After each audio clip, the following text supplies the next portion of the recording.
Hello दोस्तों, कैसे हो आप सभी। उम्मीद करती हूँ कि आप अच्छे होंगे और स्वस्थ होंगे। मैं हूँ कोमल योगी और स्वागत है आपका कोमल सुंडा के इस यूट्यूब चैनल में।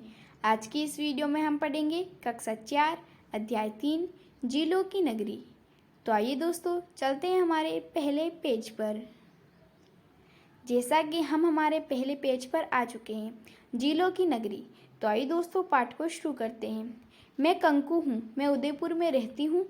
आइए आपको मैं झीलों की नगरी उदयपुर के बारे में बताती हूँ। उदयपुर नगर अरावली पर्वतमाला के बीच स्थित है। इस नगर के चारों ओर जिले ही जिले हैं।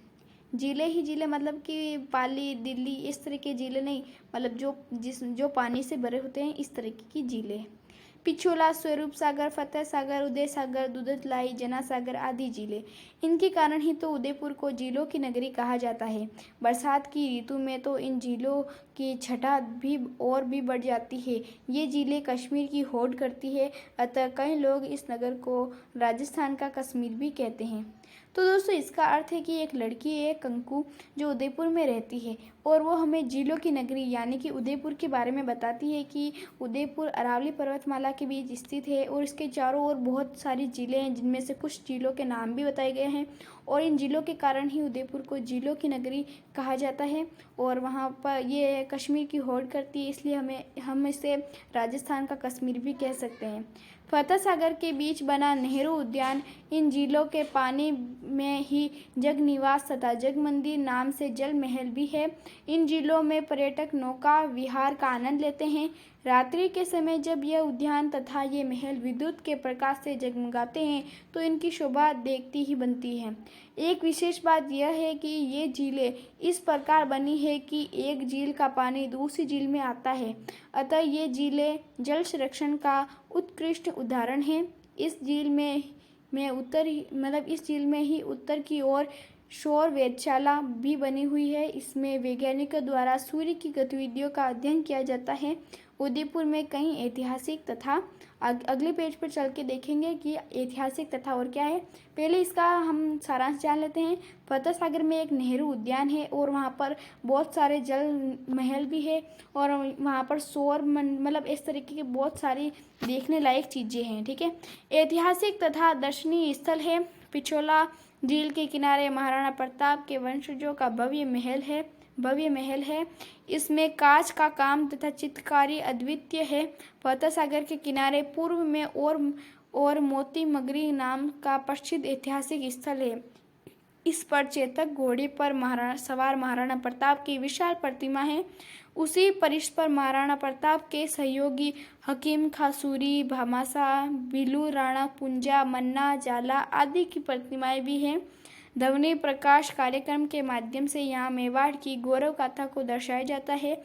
इससे दर्शकों में राष्ट्रीय प्रेम की भावना का संचार होता है। यहाँ दिन रात पर्यटकों का आना जाना बना रहता है। इसका अर्थ है कि फतेह सागर के आसपास इतनी बहुत सारी ऐसी चीज़ें हैं जो देखने लायक है। उसी में पिछोला झील के पास में महाराणा प्रताप के वंशजों का भव्य महल है और वहाँ पर महाराणा प्रताप की बहुत सारी विशाल प्रतिमाएं हैं, उनके सहयोगी की भी प्रतिमाएं हैं। ठीक है, फतेह सागर के पास ही उत्तर में स्थित पहाड़ी पर नीमच माता का सुंदर मंदिर है। यहाँ प्रतिदिन श्रद्धालुओं का तांता लगा रहता है। इस पहाड़ी के पीछे एक प्रताप गौरव केंद्र बना हुआ है। यहाँ महाराणा प्रताप की 57 फीट ऊंची प्रतिमा है। यह प्रताप की 57 वर्ष की आयु में स्वर्गवास होने की याद दिलाती है। यहाँ एक थिएटर भी है। इसमें महाराणा प्रताप के जीवन संघर्ष से जुड़ी एक डॉक्यूमेंट्री फिल्म भी दिखाई जाती है।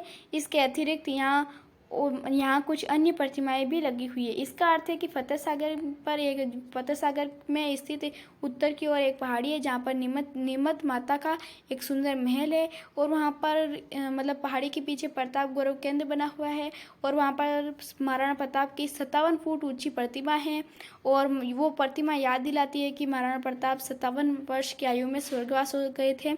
तो और वहाँ पर और भी बहुत सारी प्रतिमाएं बनी हुई है। उनके साथ ही उनका संस्कृतीय परिचय भी लिखा है। यह एक प्रेरणा स्थल है जहाँ विशाल भारत, गरिमामय राजस्थान तथा गौरवपूर्ण मेवाड़ का दिग्दर्शन होता है। फतेह सागर के पश्चिम में एक पहाड़ी पर सज्जनगढ़ का किला है। इसे महाराणा सज्जन सिंह ने बनवाया था। हाल ही में राजस्थान सरकार द्वारा इस वन्य क्षेत्र को अभयारण्य घोषित कर दिया गया। इससे आगे कुछ दूरी पर पश्चिम में शिल्पग्राम है। यहाँ लोक कलाकारों के विकास के लिए कई कार्यक्रम आयोजित किए जाते हैं। यहाँ प्रतिवर्ष दिसंबर के महीने में मेला लगता है। इसमें देश विदेश के कई कलाकार अपनी कलाओं का प्रदर्शन करते हैं। झीलों की इस नगरी में गुलाब बाग तथा सहेलियों की बागी में नाम से 2 सुंदर बागीचे हैं। तो दोस्तों इसका अर्थ है कि फतेह सागर में पश्चिम की ओर सज्जनगढ़ का किला है और ये महाराणा सज्जन सिंह ने बनवाया था। और वहाँ पर एक बगीचा जैसा भी है और वहाँ पर बहुत सारे दिसंबर के महीने में मेला लगता है। वहाँ पर देश विदेश के कलाकार आते हैं और वहाँ पर एक गुलाब बाग है तथा सहेली की बाड़ी में 2 सुंदर बगीचे भी हैं। तो इसके बारे में बताया गया है। गुलाब बाग में भांति भांति के गुलाब खिलते हैं। इनकी भीनी महक से दर्शकों का दिल बाग बाग हो जाता है। यहाँ एक चिड़ियाघर भी है। रंग बिरंगी चिड़ियों का चहचहाना सबको आनंदित कर देता है। यहाँ बच्चों की रेलगाड़ी भी है। आप चाहो तो इसमें यात्रा कर सकते हो, किंतु टिकट लेना मत भूलना। इसके अलावा यहाँ पहले भालू, शेर, चीते, बंदर आदि भी थे। यहाँ शेर की दहाड़ी सुनी जाती थी। हिरण के कुलाचे बढ़ते देखकर बच्चे खुश हो जाते थे। किंतु जब से सज्जनगढ़ को अभयारण्य घोषित किया गया है, सब वन्य प्राणी को वहाँ स्थानांतरित कर दिया है। सहेलियों की बाड़ी में जब फव्वारे चलते जन्नत का नज़ारा लगता है। इन झीलों के किनारे वर्ष में 2 बार मेले लगते हैं। यहाँ हरियाली, अमावस्या तथा गणगौर के अवसर पर इन मेलों का सारा शहर उमड़ पड़ता है। पास पड़ोस के सभी लोगों की भीड़ भी जमा हो जाती है। पाँव रखने तक की आगे होगा, अगले पेज पर चल के देखेंगे कि पाँव रखने की तक की क्या नहीं होती। तो इसका अर्थ है कि वहाँ पर गुलाब की भांति भांति के फूल है। वहाँ पर शेर, चीता, बंदर ये सभी थे, लेकिन अब नहीं है क्योंकि वहाँ पर सज्जनगढ़ को अभयारण्य घोषित करने के बाद वो सब नहीं है। तो पाँव रखने तक की जगह नहीं मिलती थी। इन मेलों में यदि आप आओ तो चक्री, डोलर, झूलों में जरूर झूलना। हाँ, इतिहास में प्रसिद्ध नगर, इस नगर में भारतीय लोक कला मंडल भी है। यहाँ भी लोक कलाओं के विकास पर योजनाएं बनाई जाती है। इस संस्था की देश विदेश तक अपनी अनूठी पहचान है। यहाँ कई प्रकार की कठपुतलियाँ हैं।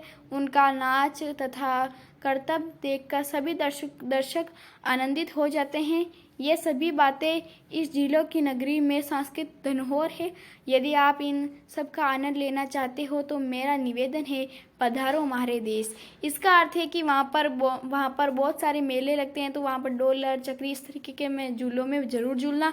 और वहाँ पर भारतीय लोक कला मंडल भी है और वहाँ पर कठपुतलियों को नचाया जाता है, करतब दिखाए जाते हैं।